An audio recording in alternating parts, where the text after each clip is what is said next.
Some houses come with old furniture.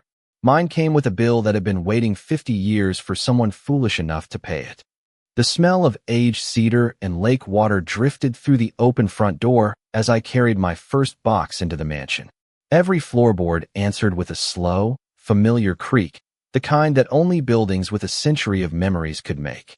Sunlight spilled across the original oak floors, catching dust that floated through the air like tiny pieces of forgotten history. I had spent 23 years restoring historic homes across the Midwest, bringing abandoned places back to life one careful project at a time. But this one felt different from the moment I turned the brass key.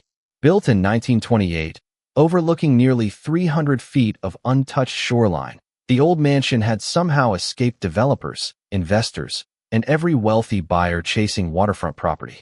The realtor called it a hidden gem. The locals called it cursed. I called it home. I hadn't even unpacked my toolbox before I noticed the envelope lying perfectly centered on the front porch. Heavy cream-colored paper. No stamp. No return address. Just my full name typed neatly across the front, as though whoever delivered it knew exactly when I would arrive. The paper felt strangely stiff between my fingers, carrying that faint smell of old filing cabinets and yellowed records. Inside was a single invoice. Outstanding HOA assessment. Original date, April 1974. Amount due. Late fees accrued. Administrative penalties. Total balance. The dollar figure barely caught my attention because it wasn't the number that made my stomach tighten. It was the final sentence printed in bold letters near the bottom. Failure to satisfy this outstanding obligation may result in permanent suspension of all lake access rights associated with the property. I actually laughed. Not because it was funny, but because it sounded impossible. I had purchased the property outright after months of title research, inspections, surveys, and legal reviews. Every document had cleared. Every signature had been verified. Yet somehow, before I had even opened a single moving box, someone wanted me to believe. I owed money from a debt created decades before I had ever seen this house. Then I heard the slow hum of an electric motor crossing the water. A white patrol boat with the neighborhood HOA logo glided toward my dock so quietly that it almost felt rehearsed. Two workers stepped out carrying a bright orange chain and a laminated notice. Neither looked angry. Neither looked nervous. They simply wrapped the chain across my private dock entrance with practiced efficiency, fastened a weatherproof lock through the links, and attached the notice where I couldn't possibly miss it. Temporary access restriction pending assessment resolution. One of them gave me a polite nod before climbing back aboard. The boat disappeared across the lake without another word, leaving only gentle waves tapping against weathered pilings and the metallic rattle of the fresh chain shifting in the breeze. I stood there staring at the water that had convinced me to buy this place in the first place. The lake reflected the afternoon sky like polished glass, peaceful enough to make anyone believe nothing bad had ever happened here. But the silence suddenly felt different. It felt like a house that had been waiting a very long time for someone willing to ask the wrong question. By sunset, I wasn't thinking about unpacking furniture anymore. I was wondering why an organization I had never joined seemed so confident that history belonged to them. Something told me that the invoice wasn't asking for money at all. It was asking whether I would become the next owner who stopped digging before finding the truth. Nobody buys a place like this because it makes financial sense. You buy it because something about it refuses to let go of you. I had spent more than 2 decades bringing forgotten homes back from the edge, the kind with collapsing porches, cracked foundations, and stories everyone else was too busy to hear. My crew used to joke that I never saw peeling paint or broken windows. I saw conversations waiting to be finished. That habit started with my grandfather, a carpenter who believed every old building remembered the hands that built it. When I was 12 years old, he handed me a worn framing hammer and told me to listen before I ever started swinging. Wood talks, Nathan. Stone talks. Paper talks the loudest if you know where to read it. Those words stayed with me longer than any blueprint ever could. After years of restoring courthouses, train depots, and century-old farmhouses across Wisconsin and Minnesota, I finally sold my restoration company to a younger partner who still had the energy to chase impossible deadlines. I wanted something slower. Mornings with coffee instead of conference calls. Evenings watching the lake instead of staring at traffic through a windshield. When this mansion appeared on the market, It felt less like a purchase and more like the final chapter one had been working toward my entire career. The inspection report mentioned outdated plumbing, original electrical wiring in one wing, and deferred maintenance stretching back decades. To me, that sounded honest. Honest buildings do not scare me. Hidden stories do. The realtor had mentioned that several buyers walked away during closing without ever explaining why. One investor backed out 3 days before signing. Another family never returned after their second visit. The explanations were always vague. Too much work. Changed our minds. Wrong timing. Yet every conversation ended with an uncomfortable silence, as though nobody wanted to describe the real reason. Standing inside the library that first evening, I ran my fingertips across shelves coated with years of fine dust. The room smelled like old leather bindings, dry pine, and the faint sweetness of yellowed paper. A grandfather clock stood motionless in the corner, frozen at 4:17, waiting for someone patient enough to wind it again. Through the tall windows, I could see the chains still hanging across my dock, glinting each time the setting sun slipped between the trees. It looked completely out of place against the calm water, almost like someone had carefully placed a modern warning inside an old photograph. I unfolded the invoice again, this time studying every word instead of reacting to it. The language felt strangely rehearsed, filled with references to agreements and obligations, but never identifying exactly who created them or why they existed. There were dates, account numbers, and legal phrases, yet something was missing. There was no beginning to the story, only an ending someone expected me to accept without asking questions. That bothered me more than the locked dock ever could. Houses do not keep secrets by themselves. People do. And after restoring enough forgotten places, I had learned one simple truth that had never failed me. Whenever someone works this hard to stop you from looking backward, the truth is almost always waiting somewhere behind the oldest door in the house. Diane Whitmore arrived the following morning with the kind of confidence that only comes from believing the outcome has already been decided. I heard the quiet crunch of expensive tires on the gravel driveway before I ever saw the dark blue luxury sport utility vehicle roll to a smooth stop beneath the towering maple trees. She stepped out wearing a crisp white blouse, tailored navy slacks, and a silver name badge that reflected the morning sunlight. She looked less like someone coming to greet a new neighbor and more like an executive arriving to inspect an acquisition. The cool breeze carried the scent of freshly cut grass from neighboring properties, mixing with the earthy smell rising from the lake after a light overnight rain. Diane smiled before speaking, but it never reached her eyes. "Mr. Carter," she said warmly, extending a perfectly manicured hand. "Welcome to Ashwood Lake Estates. I hope you are settling in comfortably." Her voice was polished, calm, and carefully measured. Years of negotiating had taught me that the quietest people often carried the sharpest intentions. I returned the handshake and thanked her for stopping by. She glanced toward the chained dock as though noticing it for the first time, although we both knew that was impossible. "I imagine you have already received our assessment notice," she continued. "Every owner asks questions at first. Eventually, they understand that community obligations are simply part of owning property here." I unfolded the invoice from my pocket and held it between us. "Can you explain why I am responsible for something dated nearly 50 years before I bought this place?" She smiled again, this time with the patience of someone answering what she considered a child's question. "Because obligations stay with the property, not the owner." Every previous resident understood that. Something about the way she emphasized every previous resident settled heavily in my mind. It sounded rehearsed, almost too polished, as though she had delivered the exact sentence many times before. I asked whether she could provide the original agreement that created the assessment. She tilted her head slightly and folded her hands together. "Those records are maintained by the association.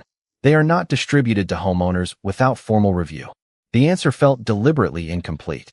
She was willing to tell me what I supposedly owed, but not why. Before leaving, she handed me another envelope. Inside was a neatly printed schedule listing daily penalties, administrative fees, and restrictions that would continue until the assessment was resolved. At the bottom appeared a sentence that caught my attention even more than the original invoice. "Existing lake access privileges remain suspended until historical compliance has been verified." Historical compliance. Not current compliance. Historical. As Diane walked back toward her vehicle, She paused beside an old limestone marker near the driveway entrance. Her eyes lingered on it for just a second before she looked away. Most people would never have noticed. I did. Restoration work teaches you to recognize when someone reacts to a detail they wish nobody else would see. After she drove away, I walked over to the weathered stone. Moss covered most of its surface, but brushing away years of dirt revealed faint, engraved numbers almost erased by time. They matched neither the modern property survey nor the subdivision map I had received during closing. Standing there with cool stone beneath my fingertips and the quiet ripple of the lake behind me, I realized Diane had not come to collect money. She had come to make sure I never started asking the questions that old marker was still patiently waiting to answer. The old mansion began giving up its secrets one quiet morning at a time. Every sunrise carried the smell of damp timber and cool lake mist through the open windows while I worked room by room, removing decades of dust instead of rushing toward expensive renovations. Old houses reward patience. Behind every loose board or forgotten shelf, there is usually a reason someone chose not to look any closer. On my third morning, I carried a flashlight into the attic, expecting nothing more than brittle insulation and forgotten furniture. Instead, I found hand-cut cedar beams covered with tiny carpenter marks that had never been painted over. They were not construction measurements. They were symbols, each carefully carved into the wood with remarkable precision. I photographed every one before moving on. By lunchtime, I had discovered the same markings beneath a staircase and inside a storage closet behind the library. They appeared too deliberate to be decorative and too consistent to be random. That afternoon, I drove into town hoping someone might recognize them. The County Historical Society occupied an old brick courthouse that smelled of polished oak, faded photographs, and paper that had survived generations of careful hands. An elderly volunteer listened politely while studying the pictures on my phone. He adjusted his glasses and smiled. "Those are surveyor marks," he said quietly. Builders sometimes copied property reference symbols into important structures before modern filing systems existed. My attention sharpened immediately. Property reference symbols? He nodded. They helped owners reconnect buildings with original boundary records if courthouse copies were ever lost. Lost. That single word echoed in my mind all the way back to the lake. Diane had claimed the association controlled the historical records. My closing documents contained modern surveys, but nothing showing the original property boundaries from the 1920s. If those carved symbols truly pointed toward earlier records, someone had intentionally preserved a trail inside the house itself. The realization made the quiet rooms feel completely different. This mansion was not simply old. It had been designed to remember. Later that evening, I continued exploring the library. As the last orange light from sunset spilled across the shelves, my flashlight reflected off a narrow brass hinge hidden behind a row of worn history books. The panel blended so naturally into the woodwork that I almost missed it. A gentle push revealed a shallow compartment no larger than a briefcase. Inside rested a leather journal wrapped carefully in faded linen, a brass skeleton key, and a folded blueprint with edges as fragile as autumn leaves. The journal carried no title, only a handwritten name inside the cover. Samuel Ashcroft, the original owner. I resisted every temptation to open it immediately. Years of restoration had taught me that fragile documents deserve careful handling, not excitement. I placed everything on a clean table, pulled on cotton gloves from my tool bag, and slowly unfolded the blueprint first. The paper crackled softly beneath my fingertips, releasing that unmistakable scent of old ink and dry linen fibers. What appeared before me was not simply a floor plan. It was a detailed map of the estate exactly as it existed before the surrounding neighborhood had ever been built. The shoreline stretched farther than the current survey showed. Stone markers appeared in places where no modern map listed them. One of those markers sat precisely where I had seen the weathered limestone post near my driveway. Suddenly, the strange carvings, the missing records, and Diane's carefully chosen words no longer felt like unrelated coincidences. They felt like pieces of a story someone had spent decades trying to keep from ever being read. By the end of the week, I had accumulated a neat stack of polite advice that all sounded exactly the same. Pay the assessment. Sign the paperwork. Move on. It started with the real estate attorney who had handled my closing. His office overlooked the county square, where the smell of fresh coffee drifted in every time the front door opened. He adjusted his reading glasses, skimmed through the invoice, and leaned back with a tired sigh. Nathan, sometimes the cheapest solution is the smartest one. Old associations have strange records. Even if they are wrong, proving it could cost more than simply paying the bill. I thanked him, folded the invoice, and walked out without arguing. He was a good attorney. He simply assumed the paperwork already told the whole story. It did not. The following morning, I visited the county recorder's office. The building hummed with fluorescent lights, rolling archive carts, and the steady tapping of computer keyboards. A clerk with decades of experience searched every digital record connected to my property. Easements, surveys, transfers, tax maps. Everything appeared complete until the timeline reached the mid-1970s. Then the record simply jumped forward several years as though an entire chapter had quietly disappeared. I asked whether older files had been damaged or relocated. She frowned at the screen before disappearing into a storage room that smelled of cardboard and aging paper. 10 minutes later, she returned carrying nothing except an apologetic smile. That happens sometimes with older conversions, she explained. Not everything made it into the digital archive. The explanation sounded reasonable until I noticed something unusual. Every missing record belonged to the exact period printed on my mysterious assessment notice. Coincidence rarely survives close inspection. Outside the courthouse, I stopped at a small diner overlooking the lake.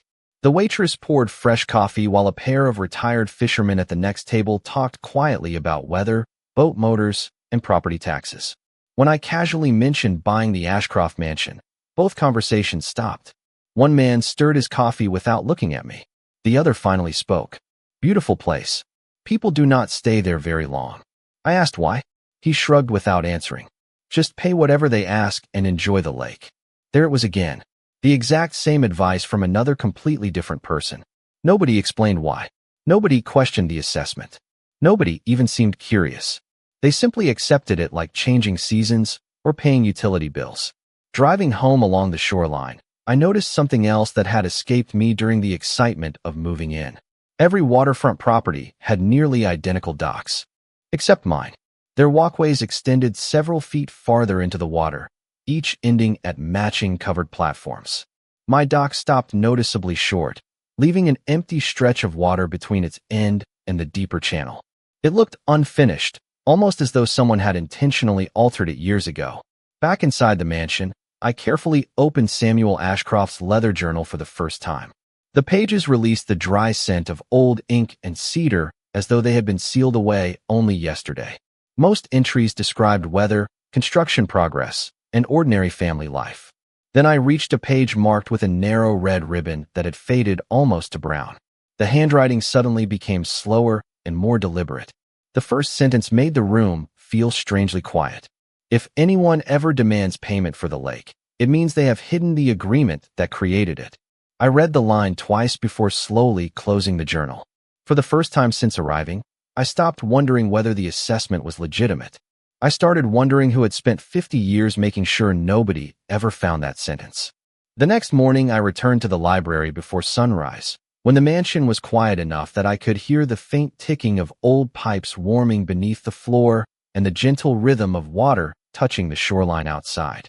I placed Samuel Ashcroft's journal beside the original blueprint and began reading every page in order instead of searching for dramatic discoveries. Old documents reward discipline far more often than luck. Page after page described timber deliveries, stone masons, weather conditions, and meetings with county surveyors. Then, nearly halfway through the journal, I found several entries that mentioned a legal dispute during the spring of 1974. Samuel himself had already passed away by then, but his daughter Eleanor continued writing in the same careful style.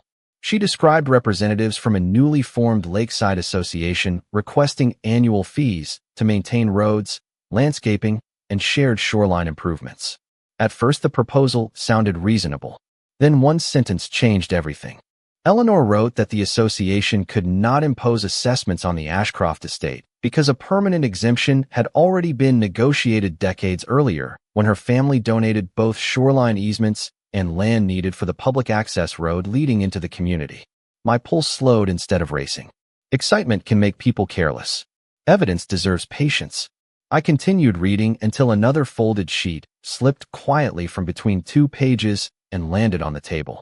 It was a carbon copy of a letter from the family's attorney dated June 19, 1974. The paper had yellowed with age, carrying the unmistakable smell of old ink and linen fibers, but every typed word remained perfectly readable. The attorney formally rejected the association's demand for payment while citing a recorded dedication agreement signed years earlier by both the county and the original developers. According to the letter, the exemption would remain attached to the property forever, regardless of future ownership. That phrase immediately caught my attention. Attached to the property forever. Exactly the opposite of everything Diane had claimed. I spread the blueprint across the table again and compared its boundary markings with the handwritten references inside the journal. Several survey numbers matched perfectly. One number also matched the weathered limestone marker standing near my driveway. The carved symbols hidden throughout the mansion had not been random decorations after all. They were reference points connecting the house to original land records in case official copies were ever misplaced. My grandfather had been right all those years ago. Paper talks the loudest. By late afternoon, I drove back to the County Historical Society, carrying photographs of every document I had found. The same elderly volunteer studied them carefully before disappearing into a climate-controlled archive room that ordinary visitors never entered. When he returned, he carried a leather index book thick with handwritten property references that had never been digitized. Running one weathered finger down the page, he stopped beside the exact survey number carved into my limestone marker. He looked up over his glasses with genuine surprise. "Well, I have not seen this referenced in years," he said softly. According to this index, the original dedication agreement was never canceled. It was simply transferred into a separate archival collection after the road was completed. I asked where that collection was stored. He smiled, closed the heavy book with a quiet thump that echoed through the silent room, and replied, "Not at the Homeowners Association. It belongs to the county archives, exactly where it has always belonged. Most people just stopped asking for it decades ago." I spent the next 3 days doing exactly what everyone else had avoided for nearly half a century. I read every line instead of every headline. The county archives occupied the basement of an old government building where the air carried the dry scent of paper, cardboard, and polished concrete. Metal shelves stretched farther than I expected, filled with oversized record books, survey tubes, and handwritten ledgers that had somehow survived generations of budget cuts and office moves. A senior archivist named Margaret listened patiently as I explained what I had already found. Rather than dismissing me, she disappeared into a restricted storage room and returned pushing a rolling cart loaded with bound volumes that looked older than the neighborhood itself. "Most people only search by address," she said quietly. "Very few search by dedication agreements or shoreline easements." That sentence changed my entire approach. Instead of following the property forward through time, I started tracing the land backward. Every deed pointed toward an earlier document. Every survey referenced an older boundary. Every signature connected another piece of the puzzle. By the afternoon of the second day, my notebook had become a web of dates, recording numbers, and names that stretched back more than 70 years. Then Margaret carefully unfolded a large linen-backed map that had been preserved inside a flat archival drawer. The faded blue ink still outlined the original estate exactly as it appeared on Samuel Ashcroft's blueprint. One corner contained a county seal pressed into the paper, and beneath it rested a notarized dedication agreement signed by the original developer, county commissioners, and the Ashcroft family. I read every paragraph twice before speaking.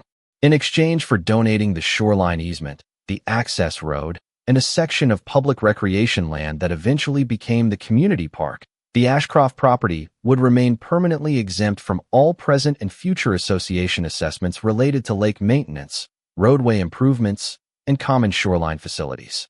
The exemption was not temporary. It was not personal. It ran with the land itself. Even more surprising, the final page contained a clause requiring that every future governing association preserve a copy of the agreement within its permanent records. I leaned back in my chair and stared at the ceiling for several quiet seconds. Diane had told me those historical documents were controlled by the association. She had never said they were supposed to include the one document that completely destroyed their claim. As the archivist made certified copies, I noticed another reference written in the margin beside the dedication agreement. It identified a companion survey completed after the road construction finished. We requested that file as well. When it arrived, the measurements immediately caught my attention. I compared them with the modern survey from my closing documents, then overlaid both maps on the library table after returning home. The lines did not match. The difference was small enough that most buyers would never notice, yet large enough to matter. According to the original survey, the association's visitor dock, the decorative stone overlook, and part of the landscaped walking path all extended across land that still belonged to my property. Suddenly, every missing record, every hurried explanation, every suggestion that I should simply pay the bill began fitting together with uncomfortable precision. The assessment had never been the real objective. Keeping owners from discovering the original boundary had always been the true priority. And now, for the first time in 50 years, every document needed to prove. It was finally sitting on my dining room table. The association scheduled the compliance hearing for the following Thursday evening inside the clubhouse overlooking the lake. The building smelled of fresh carpet, brewed coffee, and polished wood, the kind of carefully maintained space designed to project authority before anyone ever spoke. Homeowners filled nearly every chair, quietly exchanging greetings while stacks of neatly printed agendas waited at each seat. At the front of the room, Diane Whitmore arranged her folders with the calm confidence of someone expecting another routine approval. When she saw me walk in carrying a single leather portfolio instead of a lawyer, her expression softened into the same polite smile she had worn since the day we met. She clearly believed I had finally accepted reality. The meeting began with landscaping updates, maintenance reports, and budget discussions before my property appeared as the final agenda item. Diane stood, thanked everyone for attending, and summarized the matter as though reading from a script she had memorized years earlier. She explained that the outstanding historical assessment remained unpaid, that community policies required continued suspension of my lake access, and that additional administrative action could become necessary if the balance remained unresolved. When she finished, the room became unusually quiet. Every eye shifted toward me. I stood slowly, placed my portfolio on the table, and spoke as calmly as I could. Before discussing payment, I would like the board to identify the original document that created this assessment. Diane answered immediately. The association has enforced this obligation for decades. I nodded. That was not my question. A brief silence followed. She opened one binder, then another, eventually producing a photocopy of the same 1974 invoice I had received on my porch. I thanked her, placed it gently on the table, and removed the first certified document from my portfolio. It was the recorded dedication agreement from the county archives bearing the original seal and notarized signatures. I slid it across the table without saying another word. Several board members leaned forward at the same time. Diane read the first page confidently. By the second page, her smile had faded. By the third page, she stopped reading aloud altogether. One board member quietly asked what permanent exemption meant. I answered by placing the attorney's 1974 letter beside the agreement, followed by certified archive references confirming that the exemption remained attached to the property itself regardless of ownership. Nobody interrupted. The only sound in the room was the soft turning of heavy paper. Then I unfolded the original shoreline survey next to the modern subdivision map. The two drawings aligned almost perfectly except for one critical difference. I traced the boundary line with my finger until it reached the lakeshore. According to the original recorded survey, I said evenly. The visitor dock, the overlook, and a portion of the association walking path extend onto land that remains part of this property. Several heads immediately turned toward the large windows facing the water outside. One board member quietly asked whether the survey had been certified. I handed him the county certification. Another asked whether the dedication agreement had ever been revoked. I handed over the archival index confirming it had not. Diane reached for the papers one last time, studying each page with increasing disbelief, but every answer she searched for had already been written decades before either of us ever arrived. I had not defeated the association with an argument. I had simply allowed the forgotten record to introduce itself, and for the first time in 50 years, the truth occupied the head of the table instead of the invoice. The chain disappeared from my dock 2 mornings later. No announcement. No ceremony. I heard the familiar hum of a maintenance boat crossing the still water just after sunrise, followed by the soft clink of metal being lowered onto the deck instead of locked across my walkway. The air carried the clean scent of pine and fresh lake water as gentle ripples spread across the shoreline, washing away the only visible reminder that someone had once claimed authority over a place they never truly controlled. A certified letter arrived that afternoon. The association formally withdrew the historical assessment, canceled every accumulated fee, restored unrestricted lake access, and acknowledged that the recorded exemption remained permanently attached to the property. A second letter came from the board itself. They announced an independent review of historical records, updated surveying procedures, and future document preservation requirements so that no homeowner would ever face the same confusion again. Diane Whitmore was no longer listed as the association president. There was no dramatic explanation, only a notice that new leadership would oversee the transition. That quiet absence said more than any speech could have. Over the following weeks, licensed surveyors carefully marked the original property boundaries using the certified archival records.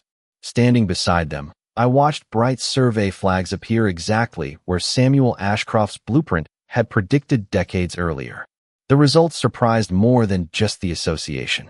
The decorative overlook and part of the visitor dock had indeed crossed onto my property many years before, likely through gradual map revisions and overlooked assumptions rather than careful verification.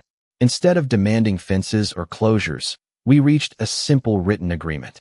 The association received a permanent recorded easement allowing continued public use of those improvements, while acknowledging the property's historic exemption exactly as the original dedication required. It was the kind of practical solution Samuel himself probably would have appreciated. A month later, I finished cleaning the old library. The grandfather clock ticked steadily again after I rebuilt its movement, and afternoon sunlight filled the room through polished windows that had not looked so clear in decades. Inside a custom display case, I placed 3 items side by side. The original 1974 invoice, the dedication agreement that proved it wrong, and Samuel Ashcroft's journal open to the page that had changed everything. If anyone ever demands payment for the lake, it means they have hidden the agreement that created it. Every time I read those words, I thought about how easily history can disappear when people stop asking questions. The mansion never needed someone wealthy. It needed someone patient enough to listen.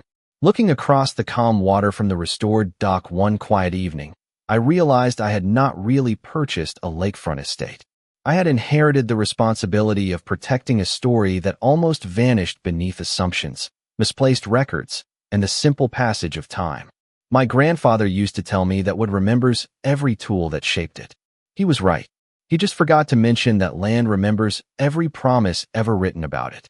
Sometimes justice does not arrive with raised voices, dramatic victories, or grand celebrations. Sometimes it arrives inside a dusty archive, sealed beneath fading ink, waiting decades for the one person willing to read every line before signing the next page. As the last light settled across the water, the mansion stood quietly behind me, no longer guarding its secrets because it finally had an owner who understood that the greatest restoration is not always rebuilding old walls.